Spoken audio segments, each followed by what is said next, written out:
I stood in front of the bathroom mirror, my hands trembling as I gripped the pregnancy test. 2 pink lines. Positive. My heart raced as I tried to process this life-changing news. How would I tell Chris? As if on cue, I heard the front door open. "Nora? You home?" Chris called out. I quickly shoved the test into my pocket and splashed some water on my face. "In here," I managed to reply, my voice shakier than I'd intended. Chris appeared in the doorway, his face etched with worry. "Everything okay? You look pale." I forced a smile. "Just feeling a bit under the weather. How was your interview?" He ran a hand through his hair, a telltale sign of stress. "It was interesting. Can we talk?"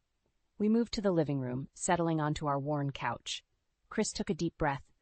"They offered me the job."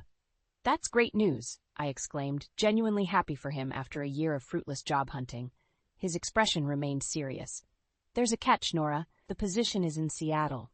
My stomach dropped. "Seattle? But that's across the country.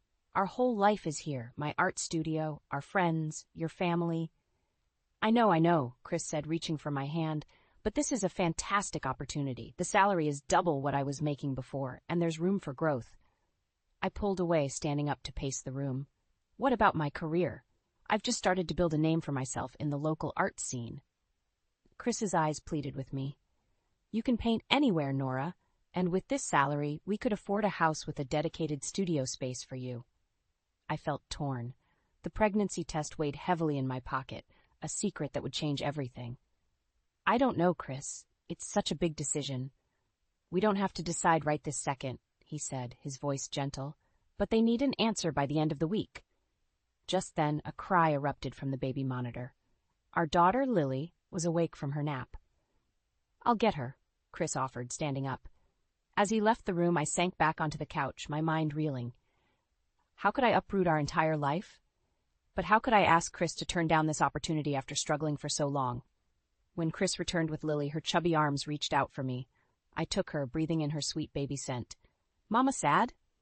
Lily asked, her big blue eyes studying my face. I kissed her forehead. "No, sweetheart, Mama's just thinking." Chris sat beside us, his arm around my shoulders. "We're a team, Nora. Whatever we decide, we'll do it together." I nodded, unable to speak past the lump in my throat. How could I tell him about the baby now? It would only complicate things further. "I have an idea," Chris said suddenly. "Why don't we take a drive to that little bed and breakfast we love? We can spend the weekend there, talk things through without any distractions." The thought of escaping, even for a couple of days, was tempting. "What about Lily? My mom's been begging for some grandma time. I'm sure she'd be thrilled to watch her." I hesitated, then nodded. "Okay, let's do it."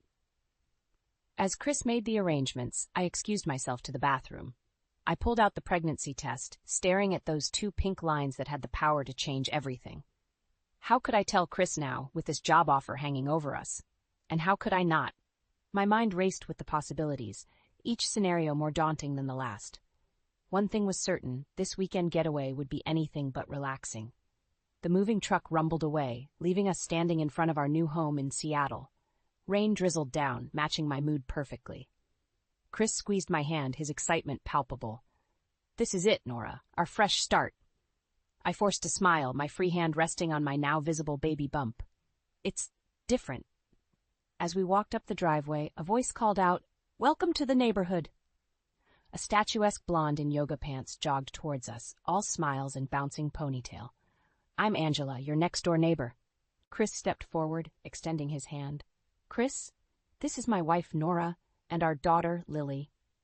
Angela's eyes lingered on Chris a beat too long before turning to me. "Oh, and another one on the way. How exciting!" I nodded, suddenly feeling frumpy in my travel-worn clothes.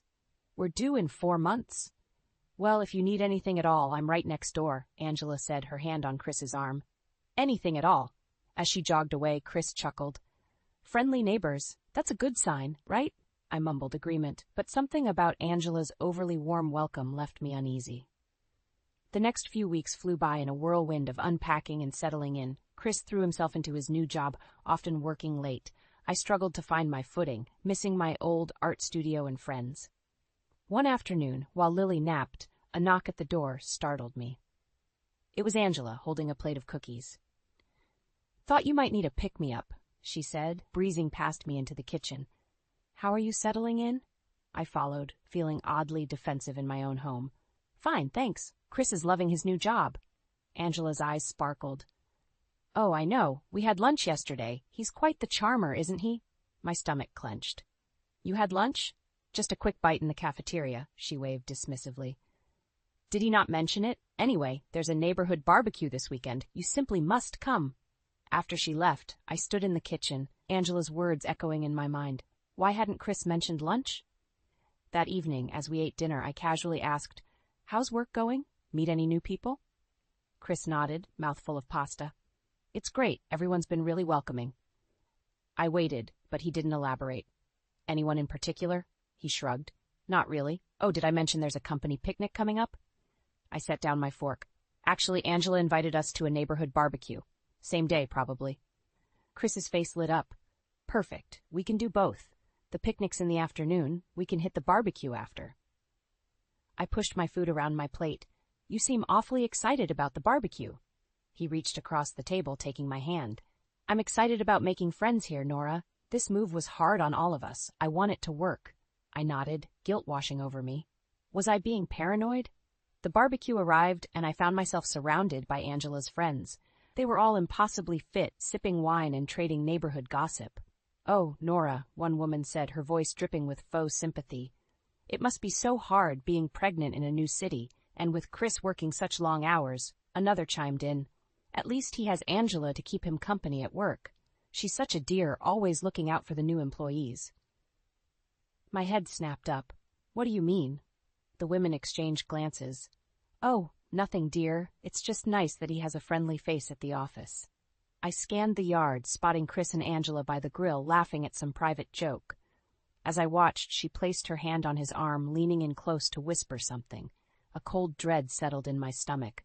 What was really going on here? As we drove home that night, Chris chatted happily about the new friends we'd made. I stared out the window, my mind racing. Nora? You okay? Chris asked, concern in his voice. I turned to him, searching his face. Chris, is there something you're not telling me? Chris's face paled at my question. What do you mean? I've told you everything. I wanted to believe him, but doubt gnawed at me. It's just... You and Angela seem awfully close. He sighed, running a hand through his hair. Nora, she's just being friendly. You're reading too much into this. I let it drop, but sleep eluded me that night. The next morning, while Chris was in the shower, I did something I'd never done before. I checked his phone. My hands shook as I scrolled through his messages. There it was, a thread with Angela. My heart raced as I opened it. Great seeing you today. Lunch again tomorrow? Absolutely. Same time, same place? Can't wait. You always brighten my day.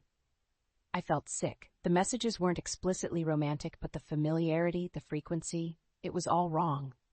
Chris's footsteps approached. I quickly put the phone down, my mind reeling. Hey, honey, he said, kissing my cheek. I'm heading out. Big presentation today. I nodded, unable to meet his eyes. Good luck, I managed to choke out. As soon as he left, I burst into tears. Lily toddled over, her little face scrunched with concern. Mama sad? I pulled her close, breathing in her sweet baby scent.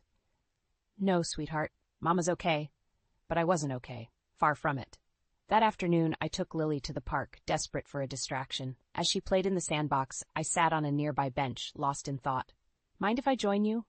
I looked up to see an older woman with kind eyes and silver hair. Please, I gestured to the empty seat. I'm Marianne, she said, settling beside me. You look like you could use a friendly ear. Something about her warmth broke through my defenses. Before I knew it, I was pouring out the whole story. The move, Angela, the text messages. Marianne listened without judgment, her eyes filled with understanding. When I finished, she took my hand. Oh, honey, I've been where you are. What did you do? I asked, desperate for guidance. She smiled sadly. I ignored it, convinced myself I was imagining things. Don't make my mistake, Nora. Trust your instincts. As we talked, Lily ran over, proudly showing off a handful of pebbles. Marianne's face lit up. What a beautiful collection. You must be so proud of your mommy. Lily beamed, then ran back to play. Marianne turned to me, her expression serious. Whatever you decide to do, remember, you're not just fighting for yourself. You're fighting for her, too. Her words struck a chord. I thought of the baby growing inside me, of Lily's innocent face. They deserved better than this. But how can I be sure? I asked, voicing my deepest fear. Marianne squeezed my hand. You dig deeper, gather evidence, and when you know for certain, you act.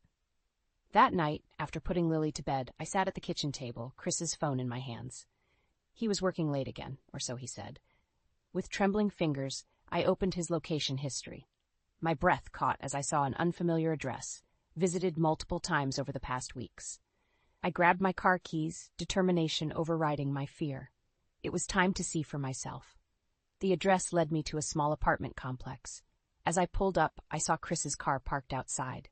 My heart pounded as I approached the building. Through a ground-floor window, I saw them, Chris and Angela, sitting close on a couch, laughing over glasses of wine. I stumbled back, bile rising in my throat. It was real. It was all real. As I drove home, tears blurring my vision, one thought echoed in my mind. What am I going to do now? The annual company picnic loomed, and I dreaded every second of it. But I had to go. I needed to see Chris and Angela together with my own eyes. Maybe I was wrong. Maybe there was an innocent explanation for everything. As we arrived at the park, Chris squeezed my hand. You okay? You've been quiet lately. I forced a smile. Just tired. The pregnancy, you know. He nodded, distracted by something over my shoulder. Oh, there's Angela. I promised I'd help her set up the volleyball net. Before I could respond, he was gone, jogging towards that familiar blonde ponytail. I watched as they laughed together, their bodies in perfect sync as they worked. Mama, swing! Lily tugged at my hand, pulling me towards the playground. As I pushed Lily on the swing, my eyes never left Chris and Angela. They were always near each other, sharing private jokes, touching casually. It was like watching a dance I wasn't part of. Your husband seems close with Angela, a voice beside me said. It was one of the women from the neighborhood barbecue. I stiffened. They're just colleagues. She raised an eyebrow. If you say so, dear, but if I were you, I'd keep a closer eye on them. Anger flared in my chest. How dare she? But as I opened my mouth to retort, I realized she was right. I needed to know the truth, once and for all. As the afternoon wore on, I lost sight of Chris. Panic rose in my throat. Where was he? Where was Angela? Lisa, can you watch Lily for a minute? I asked another mom. I need to find Chris. I searched the crowded park, my heart pounding. Then I saw them, ducking behind a storage shed at the far end of the field. Without thinking, I followed. As I approached, I heard Angela's lilting laugh. Oh, Chris, you're terrible. You love it, Chris's voice replied, low and intimate. I peered around the corner of the shed, and my world shattered. Chris had Angela pressed against the wall, his lips on her neck, her hands tangled in his hair. A strangled gasp escaped me. They sprang apart, guilt written all over their faces. Nora? Chris exclaimed, his face pale. It's not. This isn't. But I was already running, tears blurring my vision. I heard Chris calling after me, but I didn't stop. I couldn't breathe, couldn't think. I found myself at the playground, scooping up a confused Lily. We're going home, baby, I choked out. But Daddy? She asked, looking around. Daddy's busy, I said, my voice breaking. As I buckled Lily into her car seat, Chris caught up to us. Nora, please, let me explain. I whirled on him, fury and pain coursing through me. Explain what, Chris? How you've been lying to me? How you've been sneaking around with her? He reached for me, but I jerked away. Don't touch me. Don't you dare touch me. It was a mistake, he pleaded. It didn't mean anything. I love you, Nora. You and Lily are my world. I laughed bitterly. Your world? Is that why you've been spending every spare moment with her? Chris's face crumpled. I'm sorry. I'm so sorry. Please, can we talk about this? We can fix this. For a moment, I wavered. I thought of our life together, of Lily, of the baby on the way, but then I remembered the sight of him with Angela, and my resolve hardened. I don't know if we can fix this, Chris, I said, my voice cold. I don't know if I want to. As I drove away, leaving Chris standing alone in the parking lot, 1,000 thoughts raced through my mind. What would I do now? How would I tell Lily? Could I raise 2 children on my own? But beneath the fear and uncertainty, a small voice whispered, You're stronger than you know. You can do this. I gripped the steering wheel tighter, a plan already forming in my mind. This wasn't over, not by a long shot. I hadn't slept in days. Chris's desperate calls and messages went unanswered as I grappled with the shattered pieces of my life. Lily's confused tears only deepened my anguish. How could I explain that Daddy wasn't coming home? One particularly rough morning, I found myself back at the park, hoping the fresh air might clear my head. Lily was with my mother, giving me a rare moment alone. "Nora?" a familiar voice called. It was Marianne, the kind older woman I'd met before. "Oh, honey, you look like you've been through hell." The sympathy in her eyes broke something in me. Before I knew it, I was sobbing, pouring out the whole sordid story between gasps. Marianne listened, her face a mix of compassion and anger. When I finished, she took my hands in hers. "You're stronger than you realize, Nora, but you need to be smart about this." "What do you mean?" I asked, wiping my eyes. She leaned in, her voice low. "Men like Chris, they're good at spinning tales. You need hard evidence before you make any decisions." I shook my head. "I saw them together. What more evidence do I need? For yourself? Nothing. But for a divorce, for custody, you need more." Marianne's eyes hardened. "I made the mistake of confronting my ex-husband without proof. He turned it all around on me, made me doubt myself. I won't let that happen to you." Her words sent a chill through me. "What should I do?" "Dig deeper," she said firmly. "Get into his email, his bank statements, follow him if you have to, and don't let on that you know anything." The thought of pretending everything was normal made me sick. "I don't know if I can face him." Marianne squeezed my hand. "You can, and you will, for Lily and for that baby you're carrying. They deserve better, and so do you." As I drove home, Marianne's advice echoed in my mind. Could I really play the role of the unsuspecting wife? The thought of Chris touching me, kissing me, while I knew about Angela made my skin crawl. But as I walked into our house, the house we'd chosen together, filled with memories and dreams, resolve steeled my spine. I would do whatever it took to protect my children and myself. That evening, when Chris came home, I forced myself to greet him with a smile. "Hi, honey. How was work?" The relief on his face was palpable. It was, "Good. Nora, can we talk?" I nodded, my heart racing. "Of course." We sat on the couch, an ocean of unspoken words between us. Chris took a deep breath. "About what happened at the picnic, it was a horrible mistake. Angela means nothing to me. You and Lily are everything." I wanted to scream, to throw his lies back in his face. Instead, I said softly, "I overreacted. I've been so emotional with the pregnancy. Can we just start over?" The hope that bloomed in Chris's eyes made me want to vomit. He pulled me into a hug, murmuring apologies and promises. Over his shoulder, my eyes fell on a framed photo of us with Lily, my beautiful, innocent daughter, my unborn child. They deserved the truth, whatever it might be. In that moment, I made my decision. I would play along, gather evidence, and when the time was right, I would bring it all crashing down. As Chris held me, thinking all was forgiven, I began to plan. I would leave no stone unturned, no secret unexposed. And when I was done, Chris and Angela would regret ever underestimating me. The game was on, and I intended to win. The next few weeks were a masterclass in deception. I played the role of the forgiving wife perfectly, all while gathering evidence with Marianne's help. We combed through bank statements, tracked Chris's movements, and even hired a private investigator. One rainy afternoon, Marianne and I huddled over my laptop, sifting through the latest batch of information from the PI. "Look at this." Marianne pointed to a series of transactions. Regular withdrawals, always the same amount, always on Fridays. My heart sank. The day he claims to work late. Marianne squeezed my hand. "We've got him, Nora. Now we just need the final piece of evidence." As if on cue, my phone buzzed. It was a text from the PI. "Meeting confirmed. Sending location now." I stood up, adrenaline coursing through me. "This is it. I'm going." Marianne looked concerned. "Are you sure? I could go instead." I shook my head. "No, I need to see this with my own eyes." The drive to the motel was a blur. Rain lashed against the windshield, matching the storm in my heart. I parked across the street, my eyes fixed on room 12.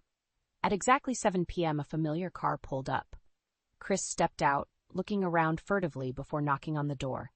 Angela answered, pulling him inside. I felt numb. Even after everything, a part of me had hoped it wasn't true. I raised my phone, capturing video of Chris entering the room. Suddenly, a tap on my window made me jump. It was the PI, gesturing for me to roll down the window. "Mrs. Thompson, I've got audio set up in the room. Do you want to listen?" I hesitated, then nodded. He handed me a small device with headphones. Chris's voice came through clearly. "I can't keep doing this, Angela. Nora's pregnant." I need to focus on my family. Angela's laugh was cold. Oh, please, you've been saying that for months. Face it, Chris, you're not happy with her. You never have been. That's not true, Chris protested weakly. Then why are you here? Angela challenged. There was a long pause, then the unmistakable sound of kissing. I ripped off the headphones, bile rising in my throat. I'd heard enough. As I drove home, my mind raced. I had all the evidence I needed now. But what would I do with it? Marianne was waiting when I got back. One look at my face told her everything. Oh, honey, she said, pulling me into a hug. I'm so sorry. As I recounted what I'd seen and heard, Marianne's expression hardened. He doesn't deserve you, Nora. It's time to take back your life. But how? I asked, feeling lost. A quiet divorce? Try to keep it civil for Lily's sake? Marianne shook her head. No. Men like Chris, they need to be exposed. Publicly. It's the only way they learn. Her words ignited something in me. Years of suppressed anger, of putting everyone else first, of dimming my own light. It all came rushing to the surface. You're right, I said, my voice stronger than I'd heard it in months. No more hiding. No more pretending. It's time everyone knew the truth. Marianne smiled, a glint of satisfaction in her eyes. That's my girl. Now let's plan this out properly. We want maximum impact. As we strategized late into the night, a part of me wondered if this was too far. Was public humiliation really the answer? But then I thought of Lily, of the baby I was carrying. I thought of all the women who had been in my shoes, who had suffered in silence. No more. It was time to reclaim my voice, my power, my life. As Marianne and I finalized our plan, I felt a mix of exhilaration and terror. In just a few days, everything would change. There was no going back now. I placed a hand on my growing belly, whispering a promise. We're going to be okay. Mama's going to make sure of it. The annual neighborhood block party was in full swing. Families mingled, kids ran around with sticky faces, and the air was thick with the smell of barbecue. I stood on the periphery, my heart pounding so hard I was sure everyone could hear it. Marianne appeared at my side, a reassuring presence. Are you ready? I nodded, unable to speak. In my hand, I clutched a USB drive containing all the evidence of Chris and Angela's affair. Photos, videos, bank statements, everything. Chris was at the grill playing the role of perfect husband and neighbor. Angela hovered nearby, laughing too loudly at his jokes. The sight of them together made my blood boil. Remember, Marianne whispered, wait for my signal. I watched as she made her way to the makeshift stage where the karaoke machine was set up. She tapped the microphone, drawing everyone's attention. Ladies and gentlemen, Marianne announced, we have a special presentation from our very own Nora Thompson. This was it, my moment of truth. As I walked to the stage, Chris caught my eye. He smiled, oblivious to what was about to happen. I felt a flicker of doubt. Was I really going to do this? Then I saw Angela place her hand on Chris's arm, and my resolve hardened. I plugged in the USB drive and grabbed the microphone. I have a story to tell you all, I began, my voice shaky but gaining strength. A story about betrayal, lies, and the importance of truth. The crowd fell silent, sensing the gravity in my tone. Chris's smile faltered. For months I've been living a lie, I continued, pretending everything was fine while my husband carried on an affair with our neighbor. Gasps rippled through the audience. Chris's face drained of color. Angela tried to slip away, but Marianne blocked her path. I have proof, I said, pressing play on the first video. Chris and Angela's voices filled the air, discussing their secret meetings. The crowd watched in stunned silence as image after image appeared on the screen. Chris entering the motel. Bank statements showing his withdrawals. Text messages full of intimate details. I locked eyes with Chris. Did you think I wouldn't find out? Did you think I was too stupid, too trusting? He started towards the stage. Nora, please. No, I shouted, surprising even myself with the force of my voice. You don't get to speak now. You've done enough talking behind my back. As the evidence continued to play, I saw the reactions around me. Shock, disgust, pity. Angela had collapsed into a chair, sobbing. Chris stood frozen, his world crumbling around him. But then I heard a small voice. Mommy? Lily stood at the edge of the crowd, her eyes wide with confusion and fear. My triumph turned to ash in my mouth. What had I done? I stumbled off the stage, pushing past the murmuring crowd to reach my daughter. As I scooped her up, I caught sight of Chris. The devastation on his face mirrored my own. Nora, he choked out, I'm so sorry. Please, can we talk? But it was too late. The damage was done. As I carried Lily away from the chaos, Marianne caught up with us. "You did it, Nora. You showed them all." "No," I cut her off, the weight of my actions crashing down on me. This wasn't right. Not like this. Marianne's expression hardened. "Don't go soft now. He deserved this." I looked at Lily, clinging to me in confusion, then back at the devastation I'd left behind. Maybe he did, but Lily didn't, and neither did I. As we walked away from the party, the sounds of shock and gossip fading behind us, I realized the bitter truth. In my quest for revenge, I'd hurt the very people I was trying to protect. The triumph I'd imagined felt hollow. Instead of closure, I was left with a gnawing question. What do I do now? The days following the block party were a blur of tears, hushed conversations, and sleepless nights. Chris moved out, staying with a friend. I was left alone with Lily, trying to explain why Daddy wasn't home. One afternoon, as Lily napped, I sat in my makeshift art studio, staring at a blank canvas. For the first time in years, I felt the urge to paint. As I picked up a brush, there was a knock at the door. It was Chris, looking haggard and remorseful. "Can we talk?" I nodded, letting him in. We sat at the kitchen table, the weight of our broken marriage between us. "I'm so sorry, Nora," Chris began, his voice cracking. "What I did was unforgivable. I understand if you want a divorce." I took a deep breath. I thought I did, but seeing Lily's face that day, it made me realize revenge isn't the answer. Chris looked up, hope flickering in his eyes. "What are you saying?" "I'm saying we owe it to Lily and to this baby," I placed a hand on my swollen belly, "to try and work through this. But things have to change, Chris. I won't be taken for granted again." We talked for hours, laying everything bare. Chris's insecurities about providing for the family, my resentment at giving up my art, the breakdown in our communication. It was painful, but cathartic. "I want to go to counseling," I said firmly. "Both of us, together and separately, and I'm going back to painting. It's not negotiable." Chris nodded eagerly. "Anything you want. I'll do whatever it takes to make this right." As we talked, I felt a shift within me. The anger that had consumed me for so long began to ebb, replaced by a sense of empowerment. I wasn't just Chris's wife or Lily's mother. I was Nora, artist, woman, survivor. Weeks turned into months. Chris threw himself into therapy, taking on more responsibilities at home. I set up a proper studio and started selling my paintings online. Slowly, we rebuilt trust. One evening, as we tucked Lily into bed, she asked, "Are you and Daddy happy now?" I looked at Chris, seeing the man I fell in love with, changed but somehow stronger. "We're working on it, sweetie, every day." As her due date approached, Nora found herself in her studio, working on a new piece.